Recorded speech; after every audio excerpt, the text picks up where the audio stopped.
Hi hello welcome to 6 TV. Prashanth Neel direction లో pan India star Prabhas హీరోగా తెరకెక్కిన తాజా చిత్రం సలార్.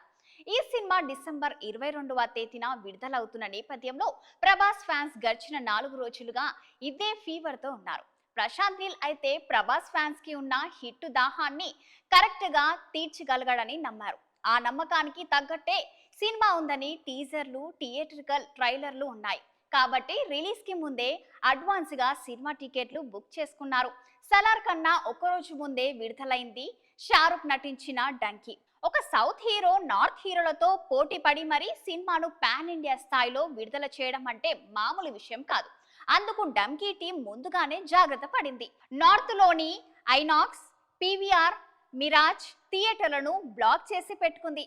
ఇక ప్రశాంత్ నీల్ ప్రభాస్ కాంబినేషన్ అంటే ఒక బాహుబలి, ఒక కేజీఎఫ్ వంటి సక్సెస్ఫుల్ కాంబినేషన్. ఒక బలమైన మాస్ హీరోకి మాస్ పల్స్ బాగా తెలిసిన డైరెక్టర్ దొరకాడంటే ఆ సినిమా ఏ రేంజ్ లో ఉంటుందో ప్రత్యేకంగా చెప్పనవసరం లేదు. ఈ సినిమా మానియా కేవలం హైదరాబాద్ లోనే కాదు, దేశవ్యాప్తంగా ఉన్న అన్ని ప్రధాన నగరాల్లోనూ కనిపిస్తుంది.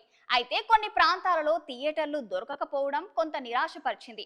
సలార్ కి కావాలనే థియేటర్లు దొరకకుండా చేశారనే వివాదం కూడా ఇప్పుడు నడుస్తుంది. సలార్ సినిమా టికెట్ల లెక్కలు కాసేపు ఉత్తరాది విషయాన్ని పక్కన పెట్టి దక్షిణాది విషయానికి వస్తే కేవలం తెలుగు రాష్ట్రాల్లో సలార్ టికెట్లు 2 లక్షలు అమ్ముడయ్యాయి. హిందీ మొత్తం మీద 2 లక్షల అమ్ముడవ్వగా కేవలం తెలుగులో 2 లక్షల టికెట్లు తెగడం మామూలు విషయం కాదంటున్నారు విశ్లేషకులు. ప్రశాంత్ నీల్ సొంత భాష కన్నడలో కాస్త తగ్గింది. 1 లక్ష టికెట్లు మాత్రమే అమ్ముడయ్యాయి. తమిళం 1.2 లక్షల టికెట్లు అమ్ముడవ్వగా మలయాళంలో 1.5 లక్షల టికెట్లు సెల్ అయ్యాయి. అందుకు కారణం కూడా లేకపోలేదు. పృథ్వీరాజ్ సుకుమారన్ మలయాళంలో సూపర్ స్టార్ కావడం, పైగా కేరళలో క్రిస్మస్ సెలవులు ఉండడం కూడా కలిసొచ్చింది. ఇక భాగ్యనగరంలోని అక్యుపెన్సీ బ్రహ్మాండంగా ఉందని చెప్పొచ్చు. ట్విన్ సిటీస్ అయిన హైదరాబాద్, సికింద్రాబాద్ లో 91% ఆక్యుపెన్సీ ఉంది. ఊహించని విషయం ఏమిటంటే పాండిచ్చేరిలో 100% ఆక్యుపెన్సీ వచ్చింది. ఇక విజయవాడలో 91%, వరంగల్లో 91%, త్రివేంద్రంలో 80%, మధురైలో 77% సీట్లు ఫిల్ అయ్యాయి. ఇక ముంబై, పూణేలో మాత్రం 50% ఆక్యుపెన్సీని సరిపెట్టుకోవాల్సి వచ్చింది. ఇక కలెక్షన్ల పరంగా చూస్తే మొదటి రోజు షేర్ 40 కోట్లు, గ్రాస్ కలెక్షన్లు 45 కోట్లుగా ఉంది.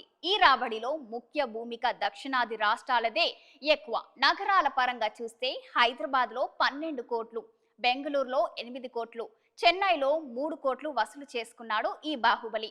తొలి రోజు కలెక్షన్లు ఇప్పటి వరకు ఇలా ఉంటే మొదటి రోజు ముగిసే నాటికి 70 కోట్లు దాటొచ్చని నిపుణులు అంచనా వేస్తున్నారు.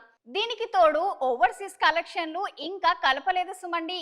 మన బాహుబలికి ఫారెన్ లో కూడా ఫ్యాన్స్ బాగానే ఉన్నారు. అది వేరే చెప్పాలా? మరి ఆ కలెక్షన్లు కూడా కలుపుకుంటే మొత్తం 120 కోట్లు ఈజీగా దాటేస్తుంది అంటున్నారు ట్రేడ్ నిపుణులు. మరిన్ని లేటెస్ట్ అప్డేట్స్ కోసం మన ఛానల్ ని సబ్స్క్రైబ్ చేసుకోండి.